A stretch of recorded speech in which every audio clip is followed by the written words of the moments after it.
Hello guys, আসসালামু আলাইকুম। সবাই কেমন আছেন? আশা করি সবাই ভালো আছেন আল্লাহর রহমতে। তো আমাদের এদিকে যে রোদ, মানে অনেক গরম। কৃষকের যে অবস্থা, রোদে কাজই করা যায় না। কাজ যে কিভাবে করবো রোদে, এটাই বুঝতে পারতাছি না।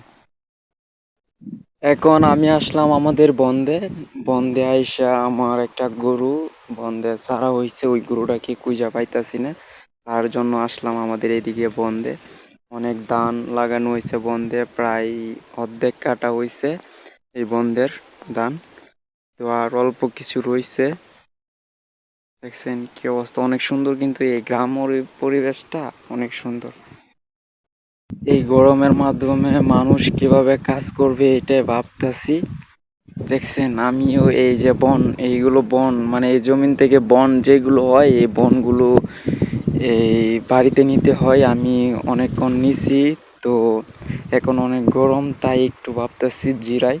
তার জন্য আমি জিরানির জন্য যাইছি বাড়িতে। এখন বাড়িতে যাই দেখি আমাদের গরুটা নাকি বন্ধের এদিকে আইছে, তাই আমি গরুটা খুঁজতাছি। গরুটা এখন আমি পাই নাই, তবে আশা করি পাইয়া যাবো। এই গ্রাম অঞ্চলের পরিবেশ, যারা গ্রামে থাকে তারাই শুধু বুঝে। আর যারা ঢাকা থাকে তারা শুধু প্রকৃতিগুলো দেখে, তারা আফসোস করে।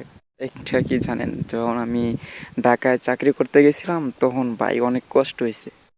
তো এখন আসলাম বাড়িতে। তো গ্রাম অঞ্চলের পরিবেশটাকে আমি অনেক ভালোবাসি, যে আবহাওয়াগুলো আছে। যে দেখেন চারিদিকে কি সুন্দর আবহাওয়া, কি সুন্দর পরিবেশ। এই ফিলিংসটা তারাই করে যারা ঢাকা শহরে থাকে, এছাড়াও বাহিরের দেশে থাকে। দেখছেন অনেক সুন্দর কিন্তু গ্রামটা। আর এই ধানগুলো মেশিন দিয়ে কাটা হয়। আর এই ধানগুলো মেশিন দিয়ে কাটবে। তো আমাদের অল্প কিছু ধান রয়েছে, সবগুলো ধান কাটা হয়নি, আর অল্প কিছু ধান কাটা হয়েছে মেশিন দিয়ে। ভাবতেছি ওইটাও আমরা মেশিনে কাটবো। ওইদিকে মেশিন। তো আমি এদিকে আসলাম, আমাদের এই একটা গরু পালি, এই গরুটা দেখার জন্য। তো এদিকে মনে হয় গরু নাই, মনে হয় বাড়িতে চলে গেছে, যে গরম। গরুটা চাচ্ছিলাম সকালবেলা। কিরে বেটা, তুই আমার শুধু কুকুরকে এরকম করতেছস কেন? তোর কি সমস্যা ক? গরম লাগতেছে বেশি? মনে হয় গরম লাগে, যে গরম রে। এই যে একটা পুকুর, এই পুকুরটাতে সব গরু দোহায়, মানে গরুকে গোসল করায়। আর অনেকে নদীতে গোসল করায়, আবার অনেকে এ জায়গায় আসে। আরও অনেকে অনেক জায়গায় গোসল করায়। আর এই জায়গায় ভাই আমি একটু পায়ে ব্যথা পাইছি। একটু কাজে করতে একটু ঝামেলা হইতাছে এখন। যে ব্যথাটা পাইলাম, অনেক ব্যথা পাইলাম কাজে। দেখেন কি সুন্দর ফুল গাছ রাস্তার পাশে।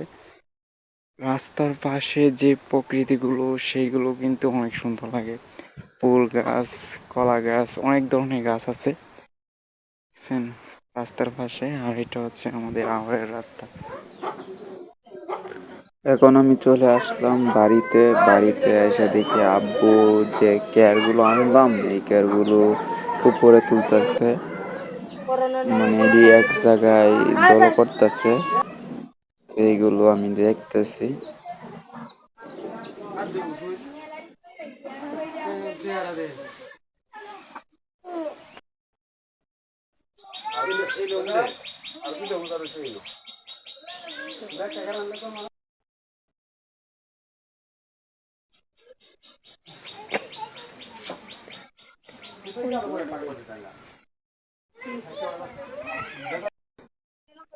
সবাই ভালো থাকবেন, সুস্থ থাকবেন এবং আমার জন্য দোয়া করবেন। আল্লাহ হাফেজ।